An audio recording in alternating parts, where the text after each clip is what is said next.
Manchester City will look to leapfrog Liverpool to the top of the Premier League table with a win against Crystal Palace at Selhurst Park on Sunday.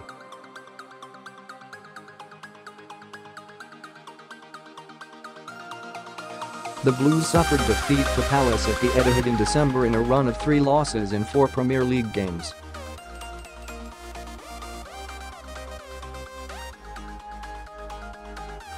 City have won 12 of their 14 league games since, however, and will retain the league title for the first time in the club's history if they win each of their last 6 outings.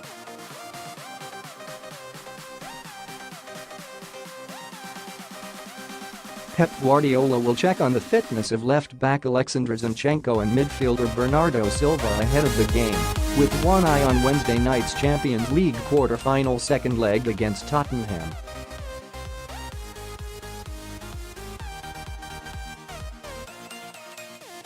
The pair were absent from the first leg with hamstring and thigh injuries respectively.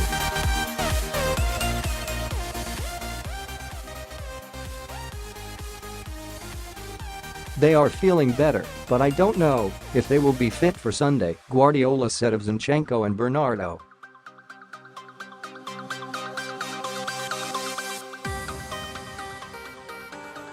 In a few positions, we have enough players.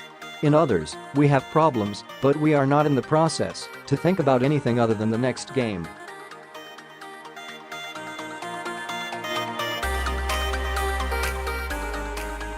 From now until the end of the season, every game is a final. We will play with the team that is the best to face them based on physicality and the personality of our players.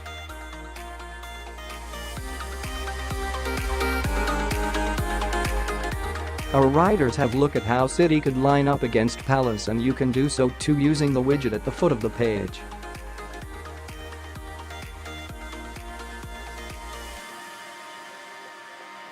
Simon Bajkowski All eyes will be on the team sheet after Guardiola's startling midweek selection.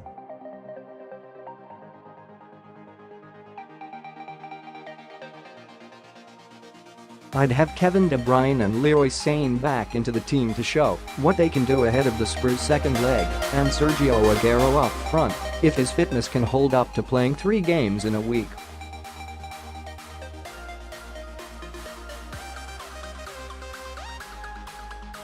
Benjamin Mendy also needs to be tested if he is to play any part in the Champions League game, while Danilo deserves to come in after Kyle Walker had another wobble in midweek.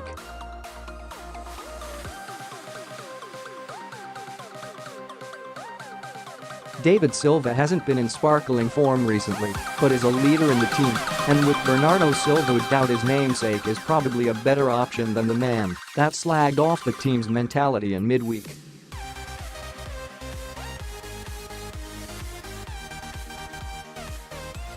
John Stones has been an important part of some big wins this season and has built an excellent partnership with Aymeric Laporte.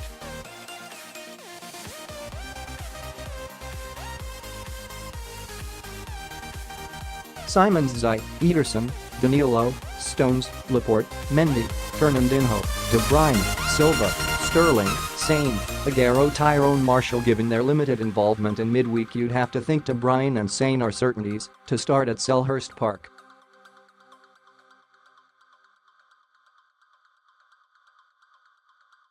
Guardiola went for 2 defensive midfielders at Tottenham.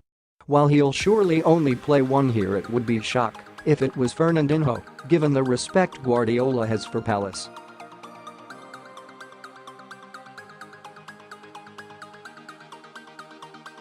Zinchenko and Bernardo are back in contention, but Mendy can feature at left back and Bernardo might have to make do with a place on the bench.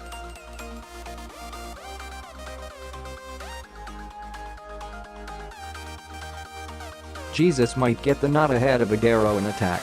Tyrone Zinchenko, Ederson, Walker, Stones, Laporte, Mendy, Fernandinho, De Bruyne, Silva, Sane, Sterling, Jesus. Dan O'Toole Pep Guardiola is winless in his last 2 games against Palace, and he's only ever had longer domestic losing streaks against Everton, 3, and Borussia Mönchengladbach, 4, during his entire managerial career.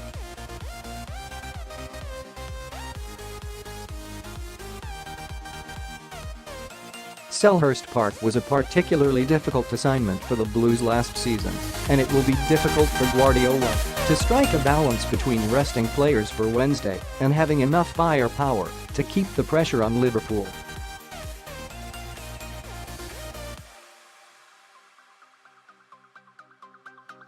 I'd start Ilkay Gundogan at the base of midfield to ensure Fernandinho is fresh for Spurs, with the tried and tested partnership of Kevin De Bruyne and David Silva ahead of him.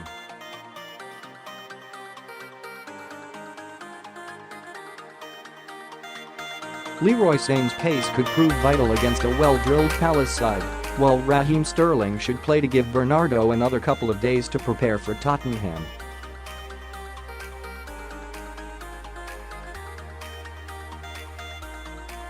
The defense picks itself to a certain degree, with Benjamin Mendy coming in for Fabian Delph.